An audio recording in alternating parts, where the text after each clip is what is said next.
नमो अरिहन्ताणं नमो सिद्धाणं नमो आयर्याणं नमो वज्रायाणं नमो लोये सब्बसाहुणम्। हाँ, कौन करेगा मंगलाचरण? किरण बेन, किरण बेन है क्या? जी दीदी। हाँ करिए। जी। मंगलमय मंगल करण वीतराग विज्ञान नमो ताहि जाते भये अरहंतादि महान करि मंगल करि हो महा ग्रंथ करनि को काज जाते मिले समाज सब पावे निज पद राज इस भव तरु का मूल एक जानहु मिथ्या भाव ताको करि निर्मूल अब करिए मोक्ष उपाय करिए मोक्ष उपाय। बहुत सुंदर मंगलाचरण आपने किया। शुभ मंगल प्रभात की मंगल बेला में हमारी चर्चा मोक्ष मार्ग प्रकाशक जी के शास्त्र के अंतर्गत 7वें अधिकार में धर्म बुद्धि से धर्म धारक व्यवहाराभासी का जो देव शास्त्र गुरु और 7 तत्व का जो उनकी विपरीत मान्यता है, उसमें हम निर्जरा तत्व की चर्चा कल शुरू की है कि वो निर्जरा तत्व में कैसे अन्यथा माने मिथ्या मान्यता है उनकी। उसके अंतर्गत थोड़ी सी चर्चा कल हुई थी कि भाई निर्जरा तत्व जो में पंडित जी इनका जो कहना था कि अनशन आदि जो तप है उनसे वो निर्जरा मानता है, परंतु पंडित जी का कहना तो ये है, पंडित जी क्या वस्तु स्वरूप ही ऐसा है कि जब शुद्ध उपयोग बढ़ता है, ये बाह्य तप शुद्ध उपयोग बढ़ाने के लिए करना है और शुद्ध उपयोग से ही जीव की निर्जरा होती है। अकेले बाह्य में कोई व्यक्ति व्रत उपवास कर ले, उपवास इत्यादि कर ले तो इतने मात्र से निर्जरा नहीं होती, क्योंकि जब तक उपवास का अंतरंग स्वरूप समझ में नहीं आएगा तब तक ये जीव बाह्य में शरीर को सुखा दे, मांसखमन कर ले, कितनी भी तपश्चर्या कर ले, उससे पुण्य बंध तो कसाई की मंदता से हो जाएगा, परंतु जो धर्म का कारण है, जो शुद्धोपयोग का कारण है, वो उनको प्राप्त नहीं हो सकता। क्यों? पंडित जी ने एक बात और कही कि भाई मात्र बाह्य में दुख सहन करना कि उपवास आदि करना है, तो बाह्य में दुख आदि तो अगर उनको तुम निर्जरा का कारण मानोगे तो तिर्यंच वगैरह कितने भूखे रहते हैं। माने अकेला उपवास में भूखे रहने मात्र की परिभाषा नहीं है, उपवास का अंतरंग स्वरूप और बहिरंग स्वरूप ये दोनों पता होना चाहिए, दोनों का स्वरूप समझ में आना चाहिए। बाह्य उपवास में आहार, विषय और कषाय ये तीनों छूटते हैं, उसको कहते हैं बाह्य तप। और अंतरंग तप में, अंतरंग उपवास में जीव का उपयोग शुद्धोपयोग में अपने स्वभाव में लग करके शुद्धोपयोग की प्राप्ति होती है, उसको उसको कहते हैं अंतरंग तप, अंतरंग उपवास। बराबर।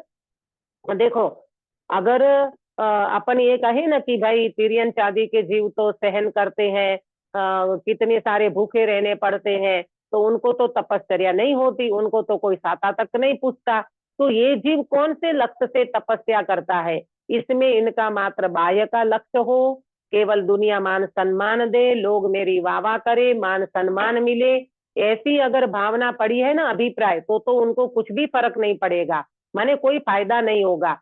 अगर उस जीव ने आत्म स्वभाव का लक्ष्य करके अगर बाहर में उनकी शरीर की शक्ति है और वो तप आदि करता है तो वो पुण्य बंध का कारण बनेगा, और आत्मज्ञान होगा तब वो निर्जरा का कारण बनेगा। नहीं तो आप देखो, नरक गति के जीव है ना, अकेले भूखा रहने से जो धर्म होता हो और तप हो जाता, तो नरक गति के जीवों को तो 33 सागर तक उनको आहार आदि कुछ मिलता नहीं है, अनाज का एक दाना मिलता नहीं है और भूख इतनी लगी है कि विश्व भर का अनाज खा जाए। आया समझ में? प्यास कितनी लगती है? स्वयंभू रमण समुद्र इतना बड़ा सा बड़ा समुद्र है, बड़े में बड़ा, उनका पानी अगर एक नारकी के जीव को दिया जाए तो उनकी प्यास छिपती नहीं है और पानी एक बूंद उनको मिलता नहीं है। अगर ऐसा हो तो नरक गति के जीवों को बहुत सारे तपश्चर्या वगैरह हो जाना चाहिए, लेकिन ऐसा कुछ भी नहीं होता। नारकी को आहार नहीं, देवों को आहार नहीं है। देव को देखो, 33 सागर तक सर्वार्थित विमान के देव आहार करते नहीं है, और जब इच्छा होती है तो कंठ में से अमृत झर जाता है। कहने का मतलब ये है कि अकेले बाह्य में उपवास करने को तप नहीं, अंत समझ,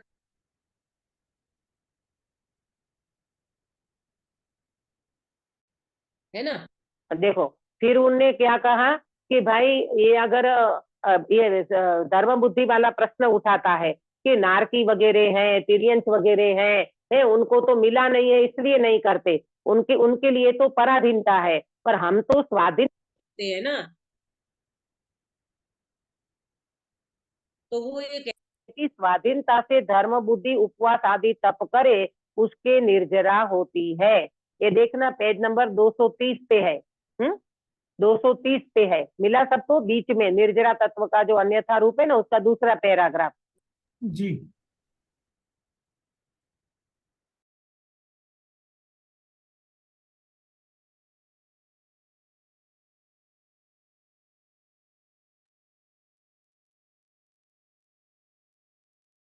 क्या क्या था? ये दूसरा दूसरा पैराग्राफ है ना, कि ये कहता है धर्म बुद्धि वाला कि ये तो पराधीनता से सहते हैं। कौन? तिर्यंच आदि जो जीव है ना, वो पराधीनता से सहन करते हैं, और हम तो कैसे करते हैं? हम तो स्वाधीनता से करते हैं। हमारे घर में भरपेट भोजन होते हुए भी हम उस भोजन को छोड़ देते हैं। तो बताओ, हमने तो स्वाधीनता से किया ना, और धर्म बुद्धि पूर्वक करते हैं, तब तो हमें निर्जरा होगी कि नहीं? अब देखो पंडित जी क्या समाधान देते हैं। धर्म बुद्धि से बाह्य उपवास आदि तो किए, और वहां उपयोग अशुभ शुभ और शुद्ध रूप जैसा परिणमित हो वैसा परिणमो। यदि बहुत उपवास आदि करने से बहुत निर्जरा हो, थोड़ी करने से थोड़ी निर्जरा हो, ऐसा नियम ठहरे, तब तो उपवास आदि ही मुख्य निर्जरा का कारण ठहरेगा। तो बनता नहीं। परिणाम दुष्ट होने पर उपवास आदि से निर्जरा होना कैसे संभव है? बहुत सुंदर जवाब दिया है पंडित जी ने। इसका समाधान दिया कि भाई देखो, परिणाम 3 प्रकार के होते हैं, अशुभ शुभ और शुद्ध। बराबर?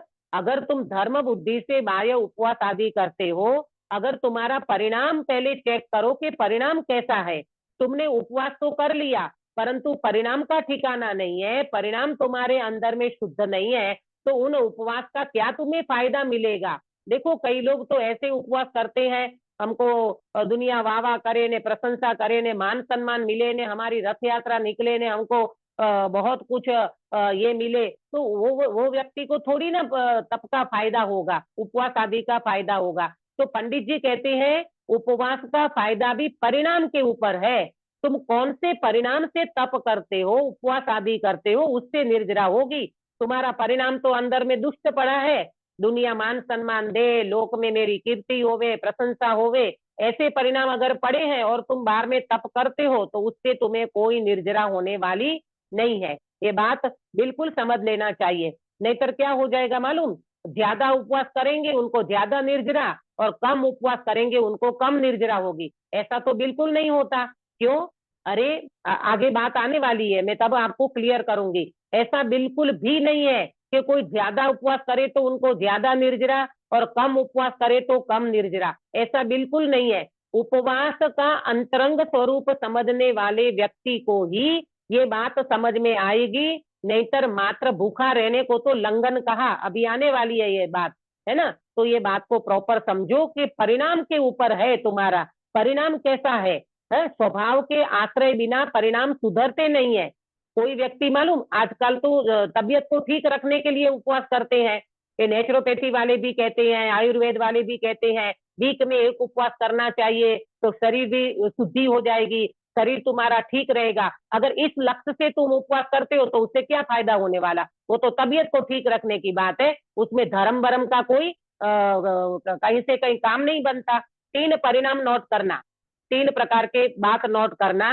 विषय कसाय से परिणाम बिगड़ता है। ये परिणाम के ऊपर जब बात चली ना, तो अपने को ये परिणाम को चेक करना चाहिए क्या होता है। विषय कसाय से परिणाम बिगड़ता है, पंच परमेष्टि से परिणाम संभलता है, और धर्म से परिणाम सफल होते हैं, सुधरते हैं। क्या 3 बात बताई? विषय कसाय से परिणाम बिगड़ते हैं, पंच परमेष्टि के शरण में जाने से परिणाम संभलते हैं, और धर्म से परिणाम सुधरते हैं, सफल होते हैं।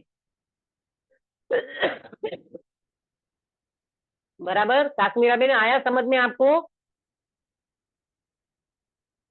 हाँ दीदी। तीसरा क्या था? हाँ तीसरा तीसरा वापस बोले तीसरा। देखो, शुरू से बोलती हूँ। विषय कसाय से परिणाम बिगड़ते हैं, पंच परमेष्टि के शरण में जाने से परिणाम संभलते हैं, और धर्म से परिणाम सफल होते हैं या सुधरते हैं। सफल कहो सुधरना कहो एक ही बात है। तो धर्म माने अपना स्वभाव। उपवास किया और विषय कसाय में लगा रहा तो क्या होगा? कई लोग ऐसे होते हैं जिनको पता ही नहीं है ना, तो वो अपने क्या बोलते चीला चालू कुल धर्म से अष्टानिका नहीं, सॉरी, ये पर्यूषण वगैरह आते हैं ना, तो उनमें अट्ठाई करना। कई लोगों को तो धर्म का कुछ पता ही नहीं है। हमारे बाप दादा करते थे तो हम उपवास करते हैं, और उपवास करेंगे और फिर ताश खेलेंगे, पत्ता खेलेंगे, गप्पे लगाएंगे, टीवी देखेंगे, मोबाइल में रहेंगे। तो मालूम तोदरमल जी साहिब ने इसमें कहा कि वो व्यक्ति उपवास आदि करके रोगी की भांति काल गंवाता है। क्या बोला गिरीश भाई? उपवास आदि करके रोगी की भांति काल गंवाता है। काल गंवाता है, रोगी की भांति काल गंवाता है का मतलब क्या? टाइम पास करता है। हाँ, जैसे रोगी पीड़ित व्यक्ति, रहता है। हाँ रोगी व्यक्ति जैसे टाइम गिनता है ना, अरे कैंसर हो गया चौथे स्टेज का, अब तो बिल्कुल बचने का कुछ अवसर ही नहीं है, तो वो बेचारा समय गिनता है, टाइम निकलता है, बस अब तो जाने वाले हैं, अब तो समय आ गया, अब तो अंतिम समय है। इसी तरह ये व्यक्ति रोगी की भांति काल गंवाता है, अगर वो उपवास का प्रॉपर स्वरूप नहीं समझा तो पंडित जी ने ये पैराग्राफ में क्या बताया कि अशुभ परिणाम, शुभ परिणाम और शुद्ध परिणाम। अगर तुम उपवास करते हो तो पहले परिणाम चेक करो कि तुम्हारे अंदर में परिणाम कैसे चलते हैं। अगर दुष्ट परिणाम होंगे तो उपवास से निर्जरा होने वाली नहीं है। देखो आगे, यदि ऐसा कहे कि जैसा अशुभ शुभ शुद्ध रूप उपयोग परिणामित हो उसके अनुसार बंध निर्जरा है, तो उपवास आदि तब मुख्य निर्जरा का कारण कैसे रहा? अशुभ शुभ परिणाम बंध के कारण ठहरे और शुद्ध परिणाम निर्जरा के कारण ठहरे। पंडित जी कहते हैं अशुभ परिणाम से बंध होगा, और शुभ परिणाम, अशुभ और शुभ से बंध होगा, और शुद्ध परिणाम से ही निर्जरा होगी। तो उपवास आदि का तो कोई कारण ही नहीं बना।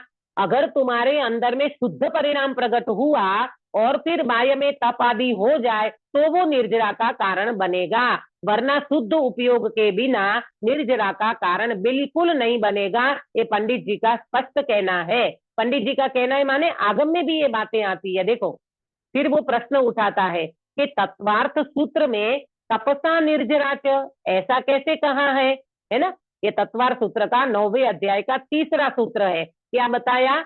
तपसा निर्जराच, तपश्चर्या से निर्जरा होती है। तो पंडित जी ऐसा क्यों लिखा है वहां पर? ये धर्म बुद्धि वाले का प्रश्न है।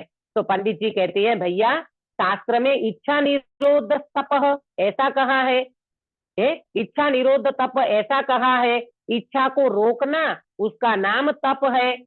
तो शुभ अशुभ इच्छा मिटने पर उपयोग शुद्ध हो वहां निर्जरा है, इसलिए तप से निर्जरा कही है। आया समझ में?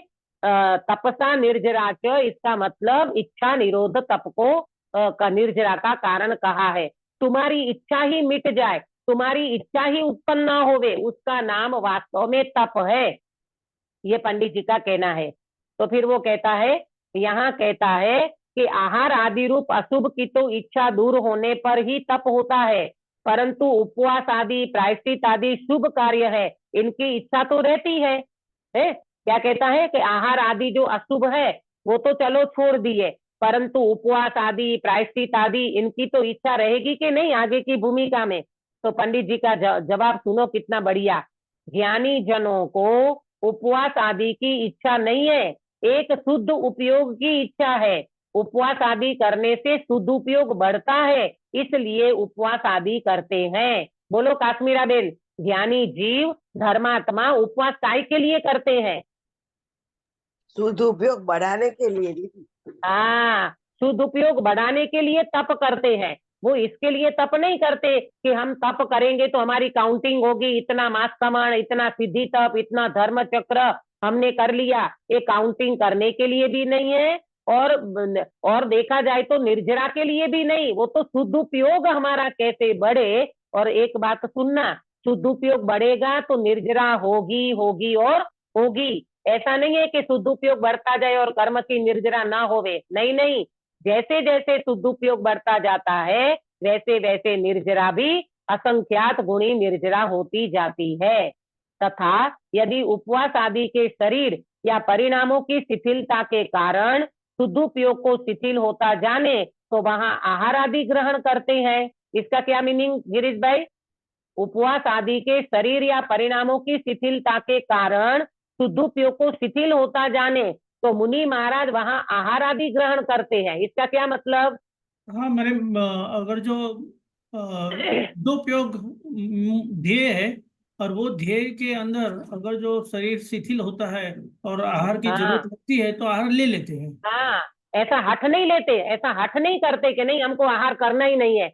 अरे भाई, हमारा हमारा टारगेट तो शुद्ध उपयोग का है, और उसमें बीच में शरीर में कोई प्रॉब्लम हो जाए, शरीर में कोई इस प्रकार की शिथिलता आ जाए तो वो आहार भी ले लेंगे। ऐसा कोई वो नहीं है कि मुनि महाराज आहार लेते ही नहीं है। जैसी शरीर की सहजता रहे। देखो, एक तो ये बात समझना कि उनका शरीर के प्रति लक्ष्य ही बहुत कम होता है। एक बात तो ये है। दूसरी बात ये है कि अगर ज्यादा कोई तीव्र उदय ऐसा समझ में आवे ना मुनि महाराज को, तो वे आहार बिल्कुल ग्रहण कर लेंगे। उसको आहार ग्रहण करने में कोई ऐसा दोष नहीं लगता। क्यों मालूम? मुनि महाराज आहार किसके लिए ग्रहण करते हैं? स्वाद के लिए कि संयम के लिए? संयम के लिए। हाँ, संयम की रक्षा के लिए करते हैं। उनको कोई ऐसी तुम्हारे दुनिया भर के ये जो व्यंजन है उनमें कोई रस नहीं है।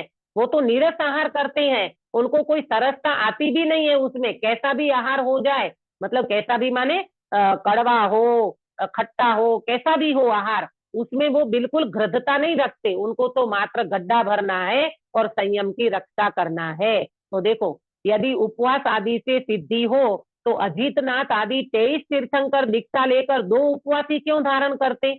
आपको पता है? एक आदिनाथ भगवान को छोड़ के अजीतनाथ से लेकर 23 माने महावीर भगवान तक, ये 23 तीर्थंकरों ने 2 उपवास करके ही मोक्ष गए हैं अंत में।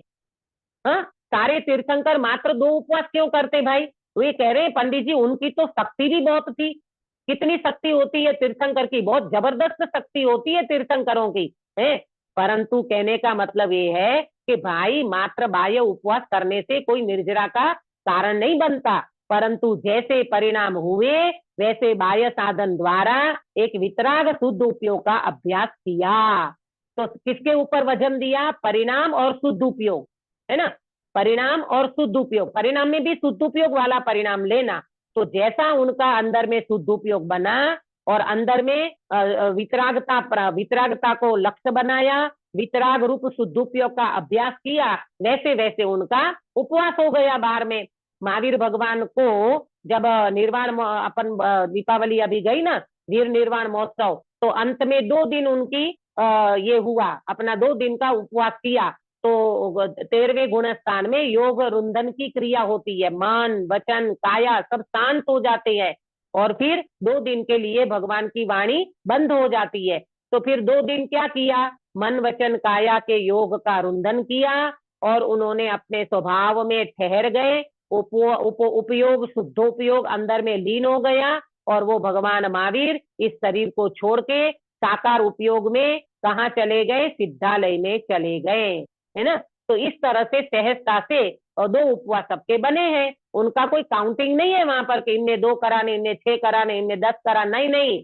कहने का मतलब ये है पंडित जी का कि भैया अगर उपवास आदि से ही ये होता हो ना तो तीर्थंकर की तो ताकत और शक्ति बहुत है, तो वो तो ढेर के ढेर उपवास करके मोक्ष में जाते। ऐसा बिल्कुल नहीं है। वो शुद्धोपयोग की लक्ष्य, शुद्धोपयोग का लक्ष्य होता है, यानी पूर्णता का लक्ष्य है, और शुद्ध उपयोग के माध्यम से पूर्णता प्राप्त होती है। तो इस प्रकार से उनने 23 तीर्थंकरों ने वीतरागता शुद्धोपयोग का अभ्यास किया है। कोई उन्होंने बाह्य उपवास आदि पे लक्ष्य नहीं रहता। अब देखो प्रश्न है। दीदी तो दीदी वो हाँ दिन बोलिए। नहीं दी थी। तो ये श्वेतांबर लोग ऐसा बोलते हैं कि भगवान के अंतिम देशना उत्तराध्ययन सूत्र मतलब भगवान ये वाणी सुना मतलब उत्तराध्ययन सूत्र सुनाते सुनाते मोक्ष में चले गए, तो वो बात भी झूठी है क्या? नहीं नहीं, वो ऐसा नहीं होता। देखो पहली बात सुनो काश्मीरा बेन, ये कोई भी तीर्थंकर होते हैं ना, उन वो तीर्थंकर की दिव्य ध्वनि या उत्तराध्ययन सूत्र अगर आप दिव्य ध्वनि कहो ना, तो वो दिव्य ध्वनि केवल ज्ञान के बाद फिरती है, एक बात। दूसरी बात, केवल ज्ञान के बाद भगवान की वाणी, जैसे महावीर भगवान का क्या बोलते महावीर भगवान 30 वर्ष की उम्र में दीक्षा ली है ना, 12 साल तक उन्होंने संयम पाला, 42 वर्ष की उम्र में उनको केवल ज्ञान हुआ, और केवल ज्ञान होने के बाद उनकी 66 दिन के बाद वाणी छिरी, और वाणी छिरने के बाद कब तक वाणी छिरेगी भगवान की, जब तक वो योग रुंधन नहीं करेंगे तब तक। ठीक है, तो महावीर भगवान योग रुंधन, उनकी उम्र कितनी थी, 72 है ना, 72 साल की आयु थी। तो भगवान की 42 से लेकर के 72 तक में 30 वर्ष तक उनका समूह शरण चला। ठीक है, अब उन समूह शरण में उनकी दिव्य ध्वनि जो कीर्ति है ना, तो वो दिव्य ध्वनि कीर्ति है, उस समय भगवान उपदेश देते हैं। उपदेश देते माने उनकी वाणी कीर्ति है। ये उत्तराधीन सूत्र करते करते भगवान मोक्ष में गए ऐसा नहीं होता, वहां तो वाणी बंद हो जाती। अभी बताया ना, मन वचन काया ये सब का रुंधन हो जाता है अंत में। कितना, 2 दिन, ये जो उपवास 2-2 दिन का उपवास गिनाया ना 23 तीर्थंकर इसीलिए का, मैंने तो आपसे 2, पूछा इसीलिए मैंने आपसे पूछा कि 2 दिन का हाँ रुंधन रहता, तो ये लोग तो ऐसा बोलते हैं कि भगवान नहीं सुनाते नहीं नहीं, सुनाते वो मोक्ष बात में। ठीक नहीं है।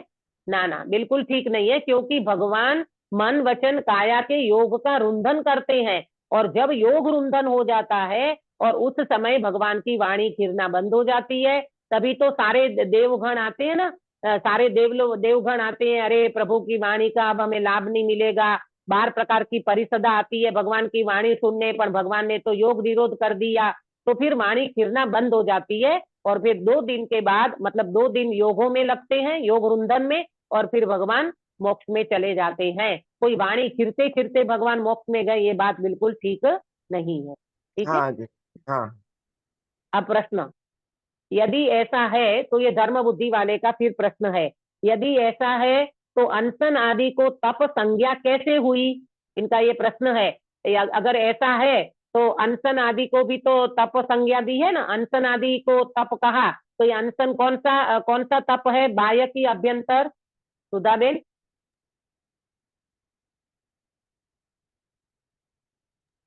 बाह्य अनशन तप है। तप, हाँ, आंतरिक ये बाह्य शुद्धि तप है अनशन आदि, और अभ्यंतर तप में प्रायश्चित विनय ये सब अभ्यंतर तप है। तो ये धर्म बुद्धि वाले का क्या प्रश्न है, अगर ऐसा है तो अनशन आदि को तप संज्ञा क्यों दी, तप नाम क्यों दिया? तो अब पंडित जी का समाधान, उन्हें बाह्य तप कहा है, अनशन और उनोदर, उनोदर जिसको अपन बोलते ना, ये सारे तप जो हैं उनको बाह्य तप कहा है। तो बाह्य का अर्थ यह है कि बाहर से औरों को दिखाई दे कि यह तपस्वी है। देखो, कोई एक व्यक्ति, सुनना ध्यान से, 2 व्यक्ति की बात करती हूँ। एक व्यक्ति घर में बैठा स्वाध्याय करता है, हाँ? और एक व्यक्ति उपवास करता है, वो 10 उपवास कर लिया, तो ये 10 उपवास वाले व्यक्ति का 10 उपवास बाहर में दिखाई देगा है, और स्वाध्याय करने वाला घर में 3-3 घंटा स्वाध्याय करता है, तो ये दोनों में से कौन सा तपस्वी बाहर में दिखाई देगा? करने वाला दिखाई देगा ना, उपवास करने वाला हाँ, दिखाई देगा। बाह्य तप करने वाला, उपवास करने वाला तो दिखाई देगा, लेकिन घर में बैठे बैठे 3-3, 4-4 घंटा जो स्वाध्याय करता है वो व्यक्ति नहीं दिखाई देगा। तो स्वाध्याय कौन सा तप है?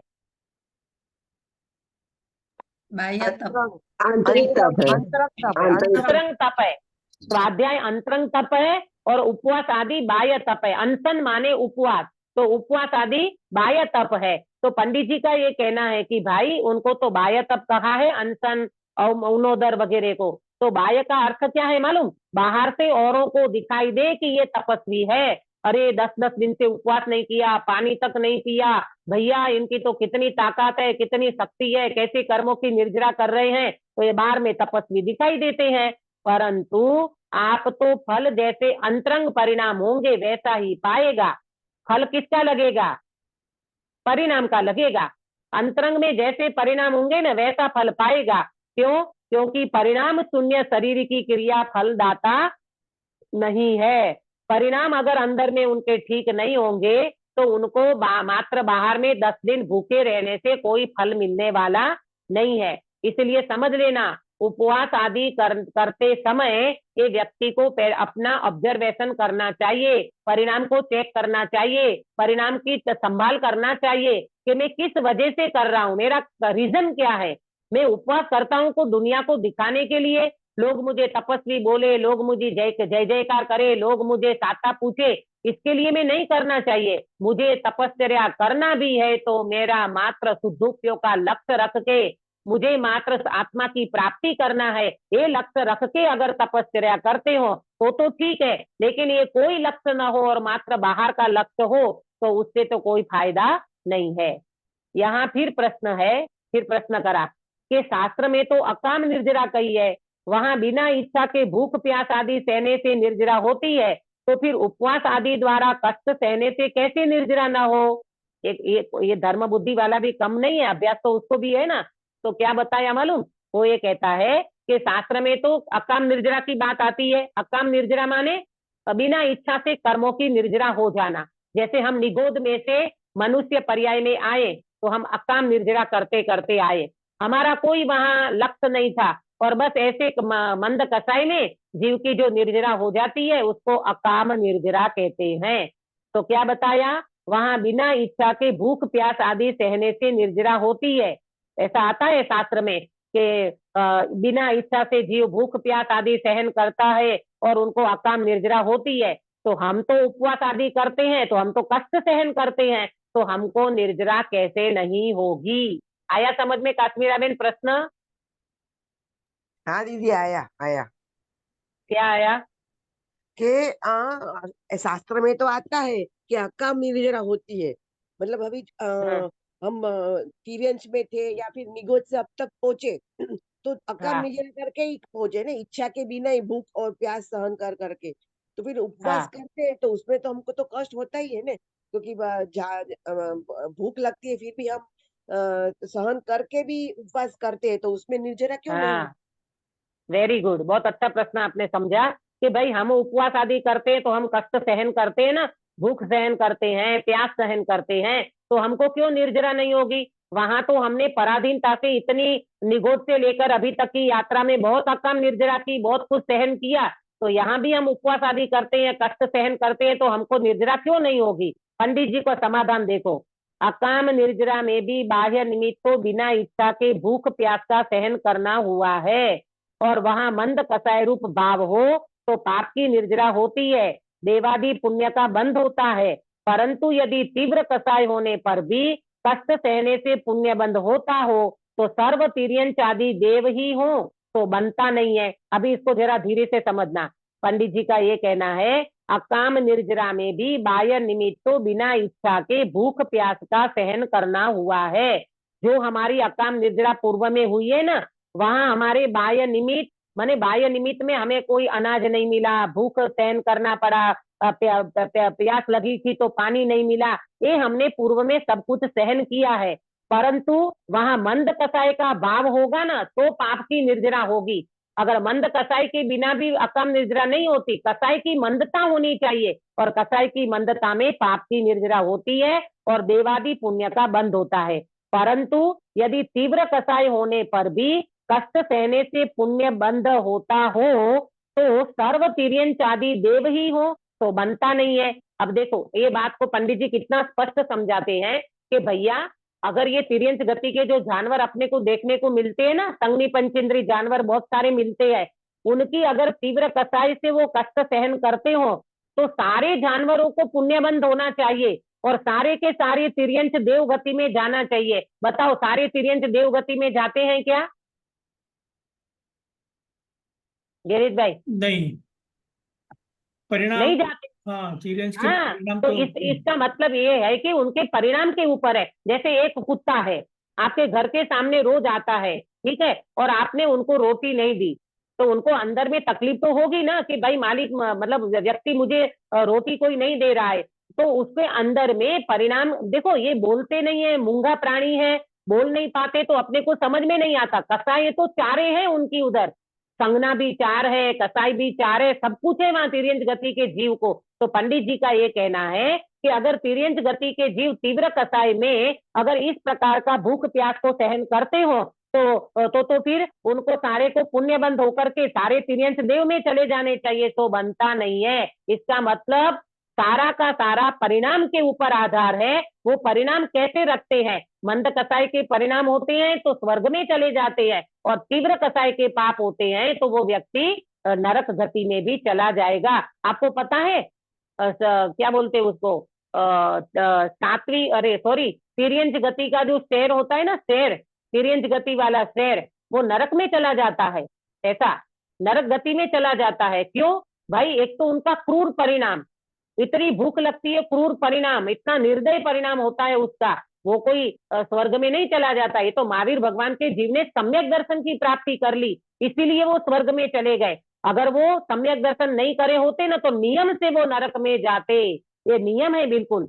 आपको एक और पता होगा कि नारकी मर करके कभी नारकी नहीं बनते, नारकी मर करके कभी देव नहीं बनते, देव मर करके कभी नारकी नहीं बनते। ये सारे सिद्धांत हैं, आगम के सारे सिद्धांत बिल्कुल क्लियर है। आया ना समझ में? देखो, उसी प्रकार मतलब इसमें मेरा क्या कहना था कि तिर्यंच गति का जीव, ये पंडित जी ये कह रहे हैं कि तिर्यंच गति के जीव अगर तीव्र कसाई में होंगे ना, तो वो व्यक्ति पाप का बंद करके नरक में भी चला जाएगा। सारे तिर्यंच कोई देव में चले जाते हैं ऐसा थोड़ी है। कई तिर्यंच नरक में चले जाते हैं, कई तिर्यंच हल्की देव में जाते हैं। सबका अलग अलग परिणाम के ऊपर है। उसी प्रकार इच्छा पूर्वक उपवास आदि करने से वहां भूख प्यास आदि कष्ट सहते हैं, तो यह बाह्य निमित्त है। क्या बाह्य निमित्त है? ये उपवास आदि बाह्य निमित्त है, भूख प्यास का सहन करना ये सब बाह्य निमित्त है। परंतु वहां जैसा परिणाम हो वैसा फल पाता है, जैसा तुम्हारा परिणाम वैसा तुम्हें फल मिलेगा। जैसे अन्न को प्राण कहा, उसी प्रकार अन्न अपना प्राण माना जाता है ना। अगर शरीर में अनाज नहीं जाता तो शरीर एकदम सूखा हो जाता है, शरीर एकदम वीकनेस हो जाती है। तथा इस प्रकार बाह्य साधन होने से अंतरंग तप की वृद्धि होती है, इसलिए उपचार से इनको तप कहा है। ये बाह्य साधन है। क्या बाह्य साधन है? अनशन उपवास आदि बाह्य साधन है। ये बाह्य साधन अंतरंग तप की वृद्धि होती है, इसलिए उपचार से बाह्य तप को तप कहा है। समझना प्रॉपर के बाह्य तप इसको साधन क्यों कहा? क्योंकि जब जब जीव अंतरंग साधन करता है, अंतरंग शुद्धोपयोग करता है, तब ये बाह्य में तप उनको होता है, इसलिए इनको उपचार से तप कहा है। परंतु यदि बाह्य तप तो करे और अंतरंग तप न हो, तो उपचार से भी उसे तप संज्ञा नहीं है। कितना स्पष्ट करते हैं पंडित जी, गजब का चिंतन है। क्या कहा कि मात्र बाह्य तप करे और अंतरंग तप की खबर ही ना हो, उसका लक्ष्य भी ना हो, तो उपचार से भी उस तप को नहीं दिया जाएगा। कौन से तप को गिरीश भाई नाम नहीं दिया जाएगा? बाह्य तप को बाह्य तप को, हाँ, हाँ, बाह्य तप को तप नाम नहीं दिया यानी जाएगा। यानी सच्चा उपवास भी कब होगा? जब तुम्हारा अंदर में सच्चा अंतरंग तप होगा ना, शुद्धोपयोग होगा, तब वो बाह्य तप को तप संज्ञा नाम दी जाएगा, वरना कुछ भी नाम नहीं दिया जाएगा। कहा भी है, क्या कहा है? जहाँ विषय कषाय विषय और आहार का त्याग किया जाता है, उसे उपवास जानना। ये बाह्य तप की बात है। बाह्य तप में तीन चीजें छूटती है, आहार, विषय और कषाय। ये बाह्य तप का पंडित जी ने परिभाषा बताई। शेष को श्री गुरु लंघन कहते हैं, बाकी सबको लंघन। लंघन माने लांघन, આપણે ગુજરાતીમાં એને લાંઘન કહીએ। गुरुदेव श्री बहुत बोलते हैं, अरे इतनी इतनी तपस्या करते हैं, सिद्धि तप करे, मास कमन करे, धर्म चक्र करे, वर्षी तप करे, आ बધી लांगण छे, आत्मानी खबर નથી અને भाई उपवास करवा बेसी गया। ऐसे गुरुदेव भी बहुत बोलते थे। अब देखो यहाँ कहेगा यदि ऐसा है तो हम उपवास आदि नहीं करेंगे। कौन कहता है? ये कौन कहता है हम उपवास आदि नहीं करेंगे? धर्मात्मा धर्म क्या कहता है?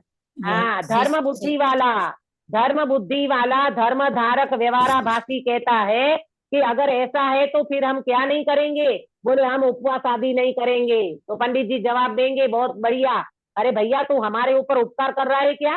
सुनो ध्यान से, इतनी सारी चर्चा को सुन करके उनकी बाजी नहीं चली ना, वो हार गया ना, तो अब वो कहता है ठीक है तो हम उपवास नहीं करेंगे। ऐसे घर में बच्चे नहीं करते कि कभी कोई बात पे जिद पे आ जाते ना बच्चा, और मम्मी उनको मना कर देती है ये कर, तो ठीक है हम स्कूल नहीं जाएंगे, ठीक है हम क्लास में नहीं जाएंगे। अरे नहीं जाएगा तो तू फेल होगा, उसमें मम्मी मम्मी का क्या होने वाला है? इसी तरह पंडित जी कहते हैं अगर तू उपवास नहीं करेगा तो उसमें तुम्हारा नुकसान होगा, हमारा कोई नुकसान होने वाला नहीं है। गिरीश भाई, एक बात और समझ लेना, ये मालूम, उपवास आदि जो है ना, ये आनंद रस चखने की बात है। तुमने अगर अंदर में सदुपयोग की प्राप्ति की है ना, तो तुम्हारा आनंद का रस इतना बढ़ता चला जाएगा कि बाहर में तुमको भूख लगेगी नहीं। आप देखो ना, आपने ही तो एक बार बताई थी ये बात कि कहीं किसी चीज में अपना उपयोग लग जाता है तो भूख प्यास की खबर नहीं रहती है ना? ये प्रैक्टिकल है ना? तो यहाँ मुनि महाराज का अंदर में इतना उपयोग लगता है, छठवें सातवें में होने वाले मुनिराज का इतना उपयोग लगता है अंदर में, उसको शरीर का लक्ष्य नहीं रहता तो खाने पीने का लक्ष्य कहाँ से रहेगा? ऐसा आनंद का रस आता है तो बाहर में 6 महीने के उपवास हो जाते हैं। ये बाहुबली जी साल भर खड़े रहे तो ऐसे खड़े नहीं रहे, ऐसे दृष्टि नहीं करते हैं बाहर में कि कई भरत जी आएंगे और मेरे को वंदन करेंगे और मुझे केवल ज्ञान होगा। ना ना ना ना, बिल्कुल नहीं। वो तो अंदर में अपने शुद्धात्मा का ही लक्ष्य करते हुए, वेदन करते हुए 6वें 7वें में झुलते थे, और योग्यता जब पकी तो श्रेणी मान करके केवल ज्ञान को प्राप्त कर लिया।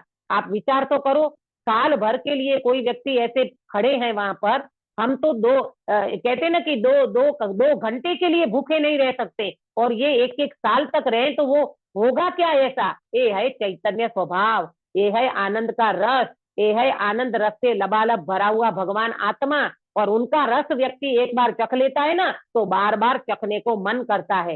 ये छोटे बच्चे होते हैं ना, छोटे बच्चे, उनको कुल्फी बहुत अच्छी लगती है, तो वो कुल्फी अच्छी लगती है तो फिर गांव में तो ऐसा होता है ना, वो कुल्फी वाला आता है तो घंटी बजाता है, टन टन टन टन टन, तो वो बच्चा क्या करता है? सीधा बाहर निकलता है। किसकी आवाज सुन के?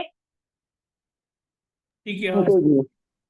कुल्फी वाले की आवाज सुन के। क्यों क्यों वो बच्चा बाहर निकलता है? उसको क्या अच्छा लगता है? वो कुल्फी का टेस्ट, है ना, वो कुल्फी का टेस्ट उसको अच्छा लगता है ना, तो वो बार बार खाने का मन करता है। तो जैसी टन टन आवाज सुनी और बच्चा बाहर निकला, इसी तरह ये मुनि महाराज ये निर्ग्रंथ भावलिंगी सन एक बार आनंद का रस चख लिया तो इसका उपयोग बार बार अंदर जाता है। वो बार बार बच्चा बाहर जाता है और ये बार बार मुनि महाराज का उपयोग अंदर आता है। बाकी दुनिया में मान सम्मान कीर्ति प्रशंसा के लिए कभी भी तपस्या उपवास आदि नहीं करना चाहिए। ये यहाँ से पंडित जी का सीधा कहना है। मैं एक छोटा सा दृष्टांत देकर के बात को समाप्त करूंगी। एक बाबा जी थे, ये अपने छोटे दादा थे ना हुक्मचंद जी भारिल, ये दृष्टांत हमेशा सुनाया करते थे कि दुनिया को पता नहीं है कि वास्तव में उपवास का क्या वैल्यू है, और उपवास का स्वरूप नहीं समझते हैं। तो एक बाबा जी थे, वो बाबा जी साल भर के लिए गुफा में रहते थे, साल भर के लिए गुफा में रहते थे, उपवास करते थे, तपस्या करते थे और सब कुछ करते थे। लेकिन बाबा जी की एक ही अंदर में भावना रहती थी कि दुनिया मुझे मान सम्मान से देखे और दुनिया मेरी जय जयकार करे और दुनिया मेरी वाह वाह करे। तो क्या हुआ कि साल भर में लिए एक दिन के लिए वो बाहर आते थे गुफा में से और पब्लिक को दर्शन देते थे, और पब्लिक उनकी जय जयकार करती थी, उनका दर्शन करती थी, और फिर बाबा जी गुफा में चले जाते थे। ये कंटिन्यू ऐसा बनता रहा। एक बार राजा को विकल्प आया कि जरा परीक्षा तो करें कि ये बाबा जी वास्तव में इतनी तपस्या करते हैं, दुनिया इतनी इनकी वाह वाह करती है, तो एक बार देखे तो सही कि ये बाबा जी वास्तव में तपस्वी है कि क्या। तो मालूम राजा ने क्या करा? वो जो उनकी तिथि फिक्स थी कि ये दिन के दिन बाबा जी बाहर आएंगे, तो राजा ने 15 दिन लेट कर दिया। क्या कर दिया? 15 दिन तिथि को लेट कर दिया। वो जिस डेट में आते थे, जिस तिथि में आते थे ना, उनको 15 दिन लेट कर दिया। हाँ, ले बाबा जी को खबर नहीं है, तो बाबा जी क्या करेंगे? तो अपने समय पे तिथि पे बाहर आएंगे।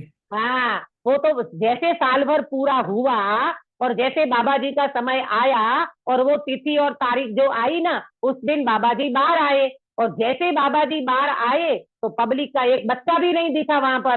तो बाबा जी वहीं चक्कर खा के गिर पड़े और वहीं के वहीं उनकी मृत्यु हो गई, उनकी डेथ हो गई। आपको पता चला कि ये बाबा जी साल भर जो अंदर रहते थे ना, उपवास आदि करते थे ना, तो बताओ गिरीश भाई, ये बाबा जी के अंदर में क्या परिणाम और क्या भावना थी। वही मान संगना, मान मिलेगी। हाँ, मान मिले, सम्मान मिले। अभी कोई पब्लिक का एक बच्चा नहीं देखा ना, तो वो उनको तो ऐसा लगा, रे रे भगवान, एक भी व्यक्ति मेरे को जय जयकार करने नहीं आया, क्या समाज है, क्या लोग है, और वही चक्कर खा के गिर गए और वही मान संज्ञा में वो व्यक्ति मर करके चला गया। कहने का मतलब ये है, हम कितना भी तपस्या उपवास आदि करें, हमारा एक ही लक्ष्य होना चाहिए, शुद्धोपयोग का।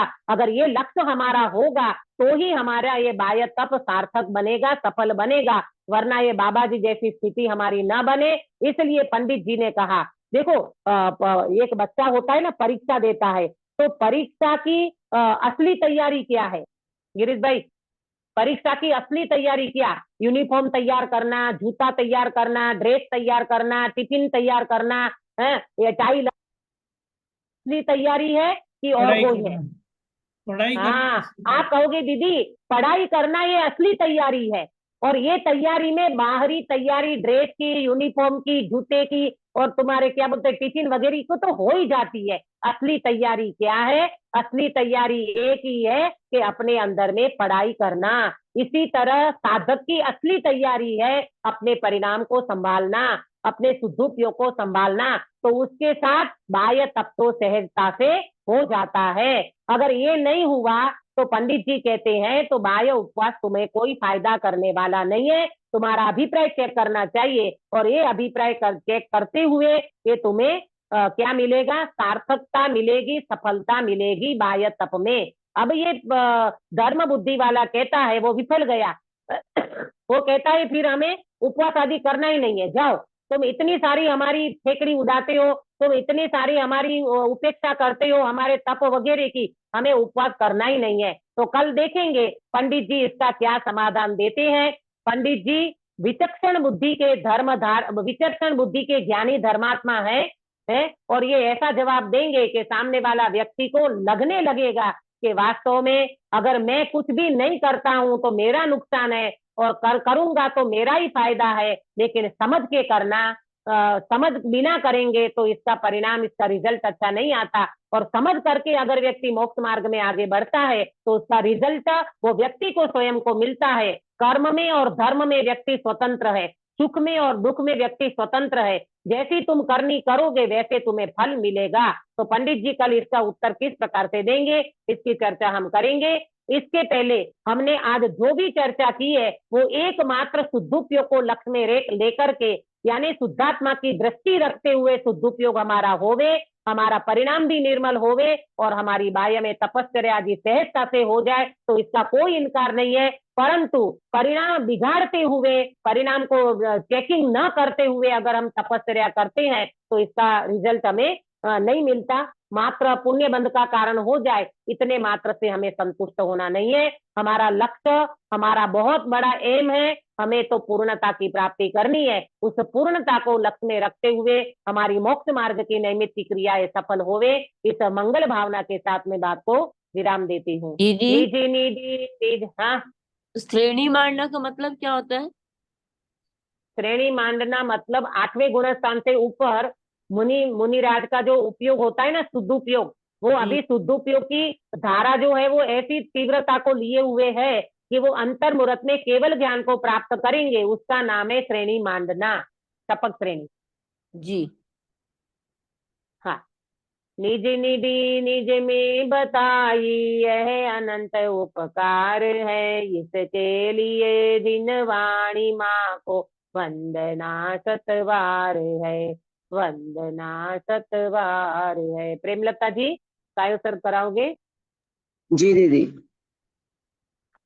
नमो अरिहंताणम नमो सिद्धाणम नमो आयर्याणम नमो वचायाणम नमो लोवे सवसाहुणम नमो अरिहंताणम नमो सिद्धाणम नमो आयर्याणम नमो वचायाणं नमो लोहे सवसाहुणं नमो अर्यन्ताणं नमो सिद्धाणं नमो आयर्याणं नमो वचायाणं नमो लोहे सवसाहुणं नमो अर्यन्ताणं नमो सिद्धाणं नमो आयर्याणं नमो वचायाणं नमो लोहे सवसाहुणं नमो अर्यन्ताणं नमो सिद्धाणं नमो आयर्याणं नमो वचायाणं नमो लोहे सवसाहुणं नमो अर्यन्ताणं नमो सिद्धाणं नमो आयर्याणं नमो वचायाणं नमो लोहे सवसाहुणं नमो अर्यन्ताणं नमो सिद्धाणं नमो आयर्याणं नमो वचायाणं नमो लोहे सवसाहुणं नमो अर्यन्ताणं नमो सिद्धाणं नमो आयर्याणं नमो वचायाणं नमो लोहे सवसाहुणं नमो अर्यन्ताणं नमो सिद्धाणं नमो आयर्याणं नमो वचायाणं नमो लोहे सवसाहुणं नमो अर्यन्ताणं। बोलो अंतर्मुख मुद्राधारी सर्व जिनेन्द्र भगवान की जय हो। नित्य बोधिनी द्वादशांगमयी जिनवाणी माता की जय हो। तीन कम 9 करोड़ सर्वे वितरागी महामुनि राजों की जय जय हो। हो। परम अहिंसामय वितरागी जैन धर्म की जय हो। अष्टानिका महान पर्व की जय हो। जय हो। स्वर मध्य विराजमान सर्वे अकृत्रिम जिन भगवान की जय जय हो। हो। हो। जय जिनेन्द्र। जय जय जिनेन्द्र। जिनेन्द्र।